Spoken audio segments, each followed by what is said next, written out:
প্রিয় দর্শক, আমি ডাক্তার মোহাম্মদ রায়হান উদ্দিন কথা বলবো দ্রুত বীর্যপাত সমস্যা সমাধানের ফিডব্যাক নিয়ে। আজকে আমার সাথে যিনি রয়েছেন তিনি এই সমস্যা নিয়ে কত বছর ধরে ভুগছিলেন এবং তিনি চিকিৎসার পূর্বে কেমন ছিলেন এবং চিকিৎসার পর তিনি কেমন আছেন সেই বিষয়গুলো আজকে ওনার মুখ থেকেই শুনবো। প্রথমেই বলে নিচ্ছি, প্রতিটি ভিডিও কোনো ধরনের চিকিৎসার উদ্দেশ্যে নয়, অবশ্যই চিকিৎসা নিতে উৎসাহিত করার জন্যই। আজকে আমার সাথে যিনি রয়েছেন তিনি সরাসরি ক্যামেরা সামনে এসে অর্থাৎ ফেস দেখিয়ে তিনি ভিডিও করছেন এবং সেটা তিনি কেন করছেন সে বিষয়টা আজকে ওনার থেকে জানবো। কেমন আছেন আপনি? আলহামদুলিল্লাহ। আলহামদুলিল্লাহ। জি, আপনি তো মূলত দ্রুত বীর্যপাতের সমস্যা নিয়ে এসেছেন এবং এই সমস্যাটা নিয়ে ভুগছিলেন কতদিন ধরে? 3 বছর যাবত ভুগছিলেন এবং এখানে আসার পূর্বে, চিকিৎসার পূর্বে তখন কেমন সময় পেতেন? তখন স্যার 1 মিনিটও সময় পেতাম না। 1 মিনিটও পেতেন না? 1 মিনিটের মধ্যেই বীর্যপাত হয়ে যেত এবং পরবর্তীতে আপনি এখানে আসেন এবং চিকিৎসা নেন। চিকিৎসা নেওয়ার আজকে প্রায় 6 মাস শেষ হয়ে গেল এবং 6 মাস পর আজকে আপনি ফিডব্যাক জানাচ্ছেন সরাসরি ফেস দেখিয়ে। এবং সেটা এখন কেমন আছেন আপনি? আলহামদুলিল্লাহ, আগের চেয়ে অনেক অনেক অনেক সুস্থ আছি। আলহামদুলিল্লাহ। যেটা কল্পনার বাহির। আমি যেটাকে জীবনে কখনো কল্পনা করতে পারিনি যে আমি এটা সুস্থ হব। এত ভালো আছেন আলহামদুলিল্লাহ। এখন কেমন সময় পাচ্ছেন? এখন 20-25 মিনিট। 20-25 মিনিট করলে রেস্ট নিলে 40 মিনিটও থাকতে মানে আরো বেশি সময় পান। এবং সেটা হচ্ছে আপনি এই যে প্রতিদিন আপনি কয়বার চেষ্টা করতে পারেন এখন?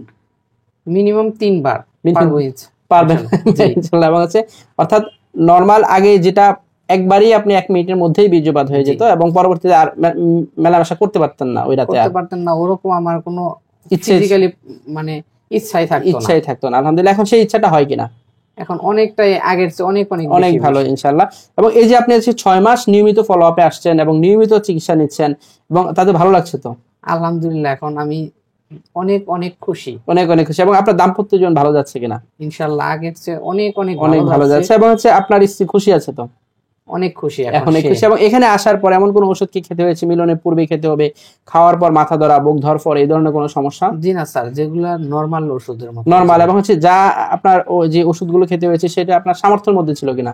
সামর্থ্যের মধ্যেই ছিল। আলহামদুলিল্লাহ। খুব অল্প টাকার ভিতরে, অল্প টাকার মধ্যে সামর্থ্যের মধ্যে ছিল। এবং আপনাকে কিছু ব্যায়ামের কথা বলা হয়েছিল, ক্যাগেল এক্সারসাইজ, খাবার মেইনটেইন করার কথা, সেগুলো করেছিলেন কিনা? ইনশাআল্লাহ করা হয়েছে এবং সেগুলো করে যাচ্ছেন তো? জি। এবং এই যে আজকে আপনি ফেস দেখিয়ে সরাসরি আপনি ভিডিও করছেন, সেটা কেন? সেটা আপনি আজকে আমাকে বললেন কেন যে ভিডিও করার জন্য? আসলে আমি কল্পনাও করতে পারিনি যে আমি এরকম সুস্থ হব। আমি জীবনেও কল্পনা করতে পারিনি। এবং সেই খুশিতে আজকে বলছিলেন যে আর কি ফেস দেখে ভিডিও হন করানোর জন্য আর কি। এবং ফেস দেখে এই জন্য আজকে আমাকে বলেছেন আপনি ফেস দেখে ভিডিও করার জন্য। এবং আছে তাতে আপনার কোনো আপত্তি নেই এবং সেটা আগ্রহ প্রকাশ করেছেন আপনি যে ভিডিও করার জন্য। জি স্যার। আলহামদুলিল্লাহ। এবং আজকে আপনার ওষুধ প্রায় বন্ধই করে দেওয়া হয়েছে, অর্থাৎ ওষুধও বন্ধ হয়ে গিয়েছে। ওষুধ বন্ধের পরও আপনি লাস্ট আপনার গত যে মাসটা ছিল ওষুধ একেবারেই বন্ধ বলা চলে, সে তখন কেমন ছিলেন? তখন আগের মতোই ভালো ছিলেন? আগের মতোই ভালো ছিলেন। এবং হচ্ছে এখন তো আপনাকে ওষুধ বন্ধই করে দেওয়া হয়েছে, সেটা কেমন লাগছে? আলহামদুলিল্লাহ, অনেকটাই ভালো লাগতেছে। অনেক ভালো লাগছে। খুশি আছেন তো? আলহামদুলিল্লাহ, অনেক খুশি। আলহামদুলিল্লাহ। জীবনে কল্পনাও করতে পারিনি যে এরকম এতটা সুস্থ হব। আলহামদুলিল্লাহ। আপনার দাম্পত্য জীবনের জন্য শুভকামনা করছি। প্রিয় দর্শক, শুনছিলেন ওনার ফিডব্যাকের কথা। তিনি যা বলছিলেন আলহামদুলিল্লাহ তিনি এখন ভালো আছেন এবং তিনি আজকে ওনার 6 মাস হয়ে যাওয়ার পর নিয়মিত ফলো আপে থাকার পর তিনি আজকে ওনাকে ওষুধও বন্ধ করে দেওয়া হয়েছে এবং ওষুধ ছাড়াও তিনি মোটামুটি ভালোই পারছিলেন তিনি বলছিলেন। এবং সেই জন্য আজকে ওনার ওষুধই বন্ধ করে দেওয়া হয়েছে এবং তিনি নিজে বলছিলেন যে স্যার আমাকে নিয়ে একটা ভিডিও করেন এবং ওনার রিকোয়েস্ট আজকে কিন্তু আমরা ভিডিও করি এবং হচ্ছে ওনার ফেস দেখিয়ে ভিডিও করার জন্য তিনি আগ্রহ প্রকাশ করেছিলেন, সেজন্য আজকে ওনার ফেস দেখিয়ে ভিডিওটি করা হয়। সাধারণত আমরা হাইট রেখে ভিডিও করি, কিন্তু তিনি যেহেতু আগ্রহ প্রকাশ করছিলেন সেজন্যই আজকের এই ভিডিওটি করা হচ্ছে। প্রিয় দর্শক, মূলত ভিডিওগুলো করা হয় উৎসাহিত করার জন্যই, অর্থাৎ চিকিৎসা নিতে উৎসাহিত করার জন্য। আপনি যদি আপনার এই সমস্যা নিয়ে বসে থাকেন ঘরে, তাহলে চিকিৎসা হবে না। আপনাকে রোগ মনে করে যদি চিকিৎসা নেন, দাম্পত্য কলহ না বাড়িয়ে আপনি এই সমস্যার জন্য চিকিৎসা নেবেন। এবং এখানেই আসতে হবে, বিষয়টা এমন নয়। অবশ্যই আপনি আপনার নিকটস্থ চর্ম ও যৌন রোগ অভিজ্ঞ অথবা বিশেষজ্ঞ চিকিৎসকের শরণাপন্ন হয়ে যাবেন। রোগের কারণগুলো বের করে চিকিৎসা নেবেন, আল্লাহর উপর ভরসা রেখে ওষুধ সেবন করবেন। ইনশাআল্লাহ আপনি সে জায়গা থেকে বেরিয়ে আসতে পারবেন বলে আমার বিশ্বাস। যারা আমার নিয়মিত ফেসবুক পেজটি এবং ইউটিউব চ্যানেলটি ফলো করে থাকেন তারা নিশ্চয়ই লক্ষ্য করেছেন আমরা নতুন নতুন ভিডিও দিচ্ছি প্রতিদিনই।